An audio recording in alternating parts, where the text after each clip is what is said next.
May Day సందర్భంగా మీ అందరికీ May Day శుభాకాంక్షలు తెలియజేసుకుంటూ ఉన్నాను. రాష్ట్రంలో ఉన్నటువంటి శ్రామిక సోదరులందరికీ కూడా మేడే శుభాకాంక్షలు తెలియజేస్తున్నానండి. ఈ పథకం పెట్టినప్పుడు ఉపాధి హామీ కూలీలు అని చెప్పి పిలిచేవాళ్ళం మనం. రాష్ట్ర వ్యాప్తంగా కూలీలు అన్న పదం కాదు, అది సరైన పదం కాదు.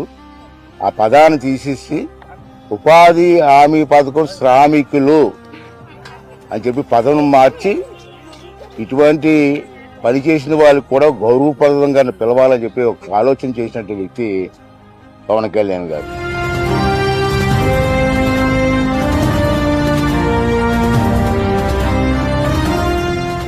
అందరికీ మేడే శుభాకాంక్షలు.